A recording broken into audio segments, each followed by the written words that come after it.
Niki kula mriki mboten ijen. Iya Cak Yuda, Cak Percil, monggo.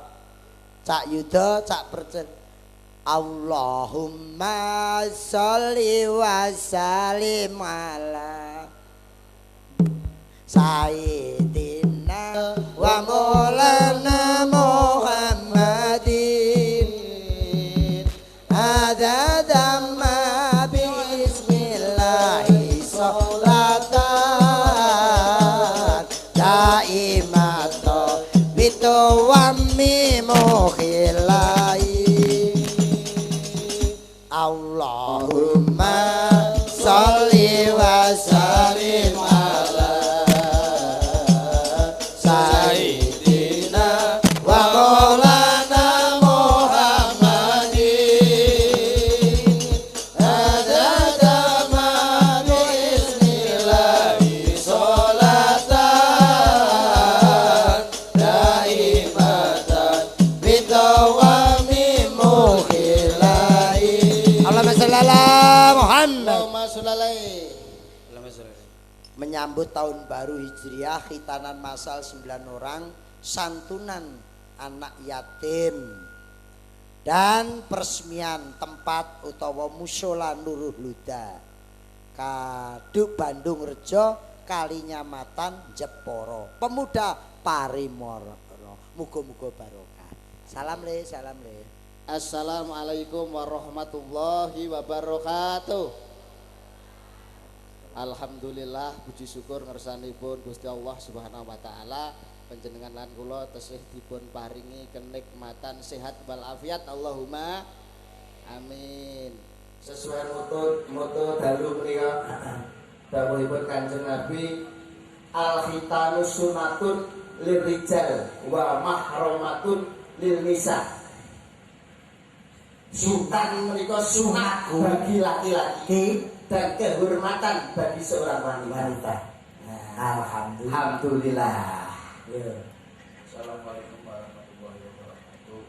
Assalamualaikum warahmatullahi wabarakatuh.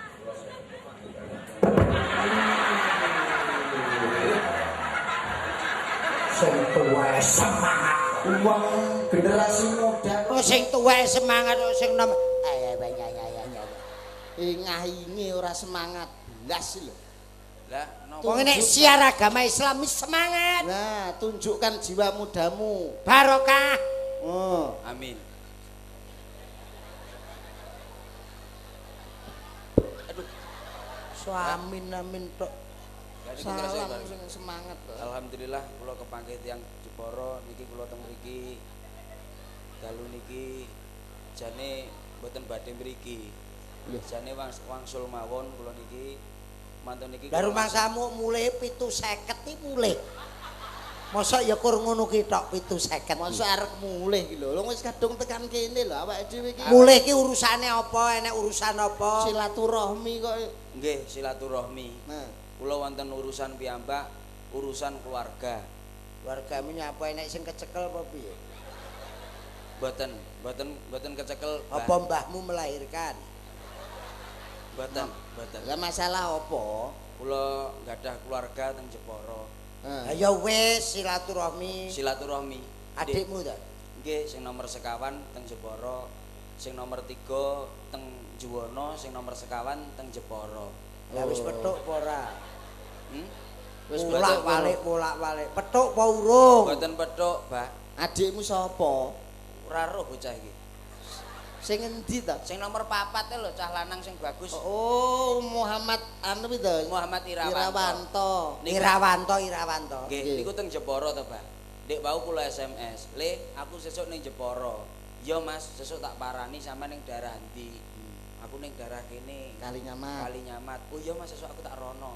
Lah, kula lak tebe-tebe duki Medion, Cepu, terus mriki to niku wae. Nggih. Di SMS niku mboten bales. Lah biasane jenenge sapa? Biasa tak celuk Rawan. Wan kowe Oh, Muhammad Irawanto mbok celuk Rawan. Lah petuk.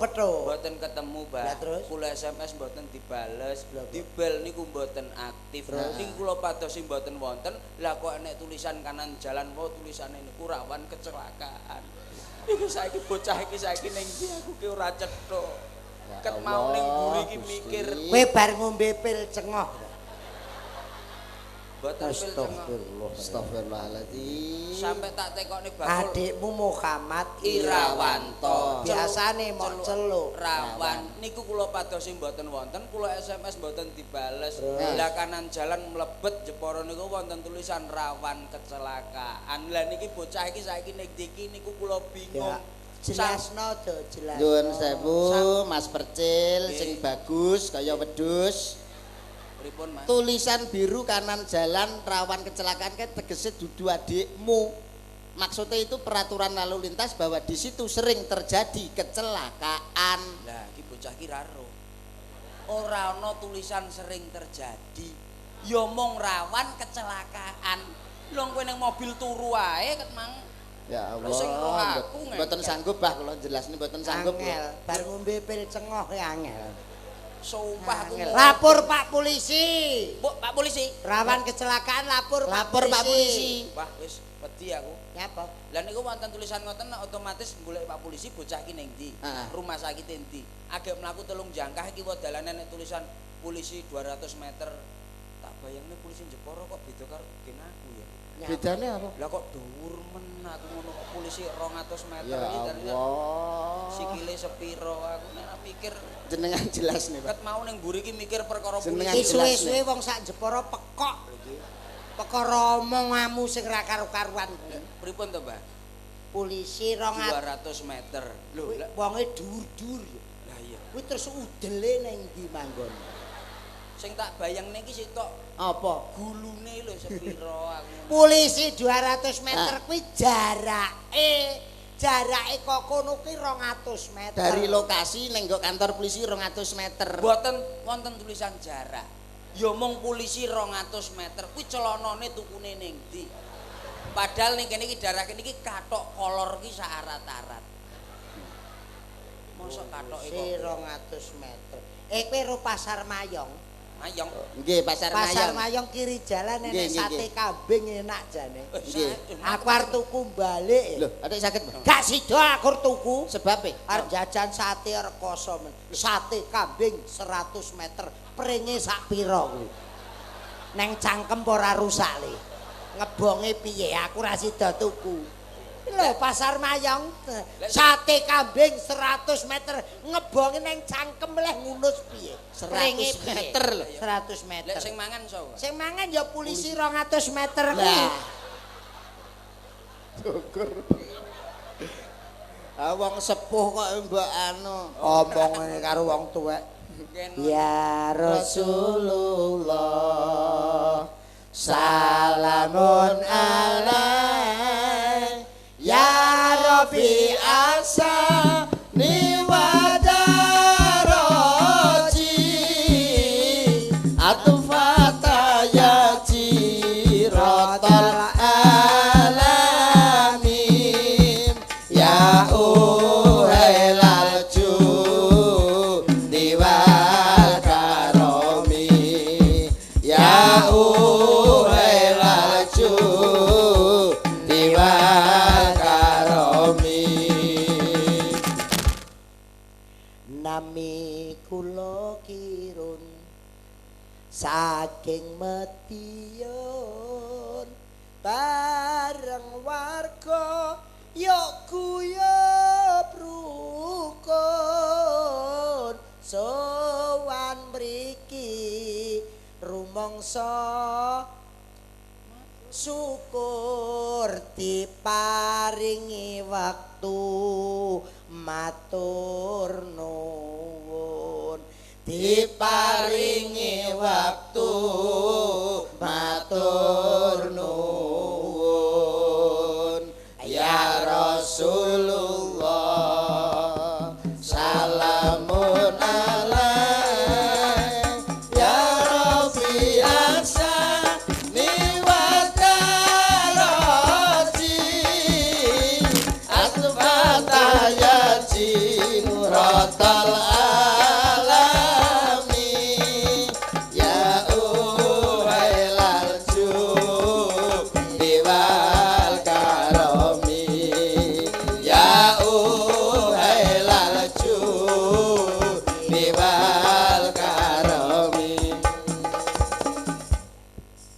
nami kula Mas Yuda ngawi omah kula sowan teng mriki kula nderek kerja rina lan wengi tansah ndedonga warga Kalinyamat tansah panjang yuswa warga Kalinyamat sedaya panjang yuswa ya Rasulullah salamun alaik ya Rabbi asyani wa daraji al-fatayaji rotal alamin ya ulal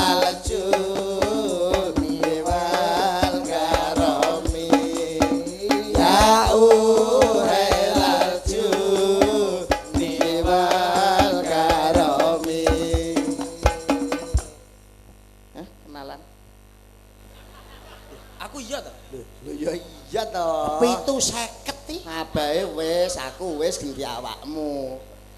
Nami kula Percil. Lho, Nganggo lagu selawatan iki mau lho. Nah, Nah. ya, ya. Nami kula Percil. Asline Mas Deni. Griya kula lan Banyuwangi. Aku lak nesu bojoku wedi dicandak dirangkul terus dimii. Astagfirullahaladzim, ya Allah. Ya Allah, Gusti nyuwun ngapura. Ya Lah Allah. ora omong lho. dicandak dirangkul dimii. Maksud Ya iki Allah, nuwun gedene sewu. sakmono jek mik. Ih, nuwun sewu. Dimii banyu air putih. Oh, air Banyu mineral. aqua, bene adem pikirane, bene adem dodone. Oh, rumangsaku lak mik susu. Ah, susu ning motor apik. Wis, iku anjurane Pak Dokter. Anjuran ibu-ibu supaya gizi keluarga ditingkatkan. Nah. 4 sehat 5 5 sempurna. sempurna. Salah satunya minum Mimik susu. Kula mboten ngrembug masalah 4 sehat 5 sempurna. Apa? Sing tak rembug kuwi susu ning mata ora apik. Lah Apike? apike Ning dodo. Iya, susu ki nang motor Ora apik. apike. ning dodo. Aduh, Susu nang motor kowe ora kok berturu no lele kok. Omongane. Mbah, mang mriki. Amin. Nun sewu. Nggih, Apa? nggih. Kula badhe tangklep. Takok apa? Atakon ning abahe. Heeh. Gila. Sak gaduke engko nek ora wong sik ana ulama ana kiai. Wajibe wong muslim ki takon tahbul ilmi ki penting. Leres. Golek ngilmu penting, sowan ulama, sowan ustaz, sowan santri, diisarohke enek apa? Ngeten. Nun sewu. Ngongkon wong salat niku angsal pahala napa dosa? Pahala alhamdulillahirabbil alamin. Dosa ya. Cah piye iki lho ngajine ning ndi lho? Ya ampun, ya Gusti, ampun, ya ampun, ya ampun. nek para yai ibu-ibu nyai Ngeten kok. lho, nun sewu. Piye? Ngongkon wong salat niku angsal pahala napa dosa? Pahala. Dosa. Lah kok iso dosa? Wong salat kok mbok kongkon. Engko lak bar salat ae kongkonen. Piye? Ngono kok apene ngomong suwi. Ya Allah. Ah, Sereka. Kleru sak kata tok. Ngongkon wong salat ki pahala Pahala kok apa dosa? pahala. dosa. Wong salat kok mok kongkon. Ku nek bar salat teh kongkon. Kongkonen. Ku nek konangan malaikat dicatet lho. Pripun? Napa? Kucluk. Lah saya sampean bayangne meneh anake salat. Heeh. Allahu Akbar. Le tukokno pulsa dosa. Wong salat kok dikongkon. Engko lak bar salat wae kongkon tuku pulsa enggak masalah, coy. Aku awurku malih pekok dah. Ngongkon Sering wong kalah. salat Lah ora ki lho tak takoki tenan lho. pahala apa dosa? Dosa. Dosa, Bro. Wong salat. Oh iya. Emang gue harus bilang wow gitu. Ah, Bocah gini padahal. Bilang wo. Wong salat ya ora perlu dipamer-pamerke. Nggih. Tong tong tong masjid Isih kotong. deng deng deng musolane Masjid isih sedeng. Mulane setelah diresmikan dinggo jamaah Amin. 27 derajat. Aku alhamdulillah asare jamaah karo Pak Mudin mesti ning masjid. Rame, Pak. Aku wingi jamaah karo Pak Mudin ning masjid. Nggih. Lah kok aku karo Pak Mudin ki nang musala. Lah kok enek kirik dilatih sikile. Oh, najis. Najis. Demok wae najis kok dilatih. Najis, Mbah. Ya ora wong pekok kowe. Najis, Mbah. Aku lho karo Pak Mudin ning masjid enek kirik dilatih sikile. Najis Najis kira batal dilatih. niku. Ya ora. Lah kira dilatih sikile niku. Lah sikile kirike dhewe. Nyapa kok sikile Pak Mudin dilatih kirik? Ngongkon wong salat kuwi. Dagelan tuwek omah. Iki tekokmu ya ora bener abahe ya serikalan. Lah ya serikalan piye ya bener ae to aku karo Pak Mudin ning masjid enek kirik dilatih sikile. Sikile kirike dhewe nyapa sikile Pak Mudin. Lah sikile Pak Mudin ning ndi? Lah nyapa ya nang musala karo aku. Oh alah. Nuwun sewu, Bah. Mas Percil. Percil lho tekon. Musola baru. Ya. Otomatis jamaah juga harus banyak. Ah, iya banyak. Wing tahu ngerti wong adan. Weruh. Adan itu adalah panggilan salat. Salat. Nek krungu swara adan wong muslim kudu piye? Salat. Batal salatmu. Iya kuculuk pindho bocah iki ya. Syukur. Kok iso batal? Lho, adzan panggilan. Panggilan salat. Krungu swara adan wong muslim kudu piye? Salat Mas Yuda. Ora tak tampa, ora ditampa salate. Lho, lah terus piye? Krungu swara adan wong muslim Kudu? wudu dhisik. Terus lagi salat. Padha karo ngongkon wong salat Sikile Pak Mudin. Ki yo tunggale. Mangsane srekalan kuwi. Ya enggak begitu. Ora begitu, ora begitu. Tapi nuwun sewu, Bah, Mas Percil. Pripun? Menurut buku tapi menurut kitab sing kula maos pilih khitan manusia yang khitan pertama kali di dunia itu adalah Kanjeng Nabi Ibrahim. Iya. Nggih. Kanjeng Nabi Ibrahim 80 khitan tahun. umure 80 tahun. Kayak Zaman nganggo wadung utawa perkul. paman semonten. Majune zaman mbah-mbah biyen sok nganggo silatan pring ngoten nika. Heeh, ilatan pring. Silatan pring terus rodok maju melih Pemes. rodok maju melih Gunting. Lah niki sok ben tahun 2030 niku Laser saiki wis enek laser. laser. Saniki kemajuan zaman. Tahun 2050 niku gak nganggo laser, gak nganggo gunting, gak nganggo ledek. Apa? Di remote. Di remote langsung tel. Di remote dadi anak cah cilik lungguh jagongan di remote kok tel. Tel. Delalah mbok dene liwat. Tel. Ya ampun. Lah kok 2000. Lah kok mundah 10 tahun kas ketoke dibatin tok. Wong sunat kok dibaten lho apa Sunat kok di remote. Sunat kok di. Ora ngerti ukurane ketut sak sembarange. Coto ngono Lah goblok. kemajuan zaman lho, Bah. Kemajuan zaman ya kuwi nganggo aturan, nganggo hukum syariat. Maju itu boleh. Nggih. Tapi aja ninggale barang sing biyen. Oh, betul. Khususnya cara ngombe jamu. Lho iki. Ki awake dhewe kudu ngerti. Nek wong-wong biyen ki lara ngelu, Nggih. cukup unir diparut, Parut. diweni madu Madu. diombe. Nah. Lara panas dalam, Nggih. madu, Madu. terus ndok kuninge kampung kae karo kunir Nggih. diombe. Nah, ngoten. Jamu biyen lucu-lucu kok. Kok sakit Beleken ki trimo golekne do ngalang-alang karo suruh teteske. Mari. Antibiotik. Nggih. Mencret godhong jambu dikemahke diloloke. Mari. Nggih. Obat riyen nggih. Heeh. Ning kula niku enggak ada resep sing sakniki. Apa? Khusus obat wong melarat bendang geli sugih. Jamu Jamu piye wong melarat ki bendang geli sugih. Perlu digethok tularne. Lah, wong melarat tampre ndang iso sugih. niki wonten jamune. Ngombe jamu. Nggih. Jamune Jamune apa, apa? Le? Tolak melarat sida sugih. Jamu. Jamune Tolak melarat sida sugih. Kowe nganggo ramuan. Ramuane apa? Resepe wonten. Mang Apa? catet nggih, Bu. Nomor setunggal menika cem-ceman godhong irit. Nomor kalih Loro. cem-ceman kayu medhit. Nah, nomor 3 sak cuil kembang cetil. Lho, iki mesti. Jamu tolak Tolak melarat melarat sida sida sugih. cem-ceman Godhong godhong irit, irit, cem-ceman Kayu medhit sak cuil kembang cetil.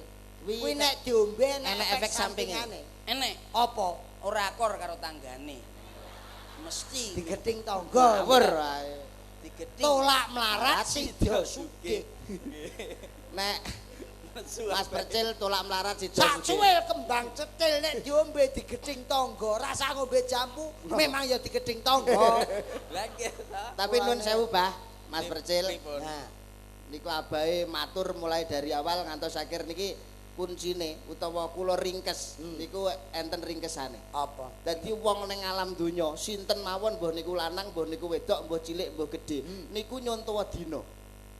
Mulai dari Senin, Selasa, Rabu, Kamis, Jumat, Sabtu sampai Minggu. Aku wis tuwek urung tau krungu iki. Niki Piye? metode Dina baru, piye? metode Dina baru. piye? Dinane apane? Umpamane wong urip ben pengin mulya uripe slamet donya ngakhir. Iki kudu ngopeni dina. Kok iso? Dina piye? Senin, Senen. tegese aja bosen karo unen-unen. Aja bosen ngrungokno pengajian, aja bosen ngrungokne kultum, Pituture kiai. aja bosen ngrungokne ceramah, dawuh-dawuhe ulama, dawuh-dawuhe kiai, ibu nyai, ibu haji, apa Pak Haji, Ibu Hajah.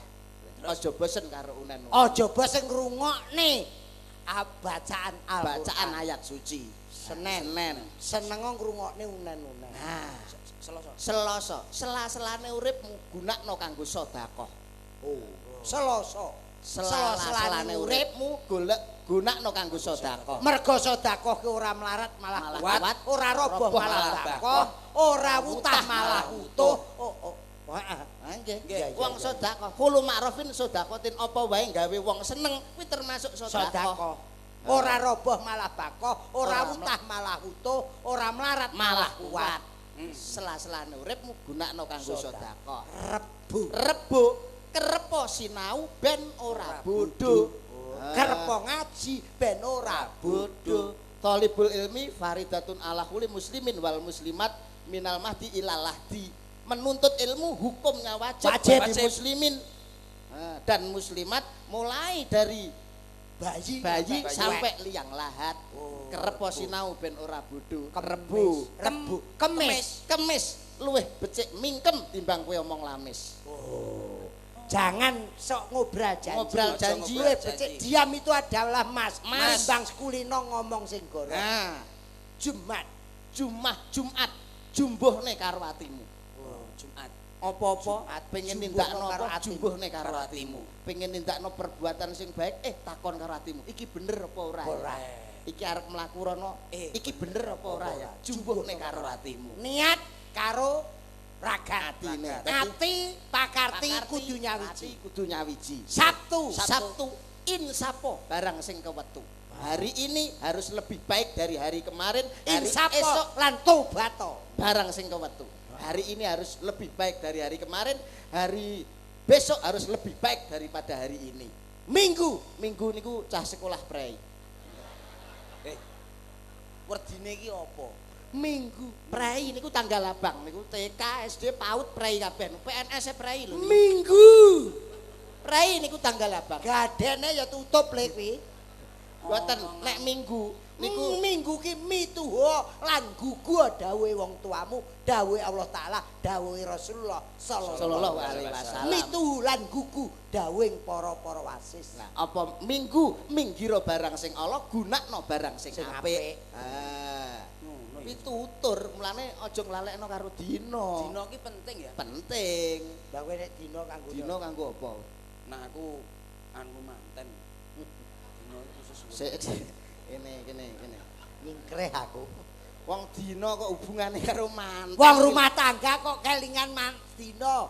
Lho, sampean niku pripun manten kula nek dina ra dadi. Senin. Senen kuwi seneng ning tengahe tanen. Oh. Manten sakelurune lak wis dijabut. Tanen ki mlebu kamar. Sentong. Nggih. Kamar sentong. Dadi ini manten kuwi nak Senin dina Senin ki seneng ning tengahe tanen.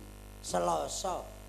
Golek sela-selane. Wong lanang golek sela-selane wong wedok yang golek sela-selane ning lanang ning jero ning kloso. Terus Selasa. arep nyawa. Golek sela-selane wektu ning tengahe kloso. Rabu. Rebo Rebutan barang sing aku. Kuwi opo? Oh, rebutan barang sing abuh ki lho apa? Pokoke do rebutan, maksudnya rebutan barang ki maksudnya rebutan atine sing wedok, atine sing wedok ya uga ngono rebutan karo atine sing lanang. Oh, katresnan, saling mencintai, begitulah. Iya. Saling mencuri perhatian. Mencuri perhatian. Kemis. Kemis. Heeh. Kemulan karo mengkis-mengkis. Ya Allah. Kemulan karo mengkis. Mengkis. Ning tengahe tanen kok. Iya iya. Jemah. Jemah. Sing lanang jembalian sing wedok mlumah. Maksudnya mlumahi karo ndelok TV, lah sing lanang karo murep. Karo nyekel remote. Jumpalian karo mlumah. Sabtu lak ra diusap mesti ora iso metu. Wes pokoke tak gathuk-gathuk tok ngono. Minggu. Cah sekolah iki ketoke prei ya. Pacet ae. Ngawur pacet. Lah iki yo balik cah sekolah prei neh. Kuwi PNS ya prei, gaden ya prei. Silaturahmi le. Nggih. Intine takbul ilmi karo silaturahmi. Silaturahmi aja ngandalkan fisik. Kok saged ngandalkan Aja ngenteni riyaya lagi minalaidin wal faizin. Setiap punya kesalahan ndang jaluk maaf. Sing rumangsa bener ndang weni pangapura. Jadi nggak usah ngenteni setahun.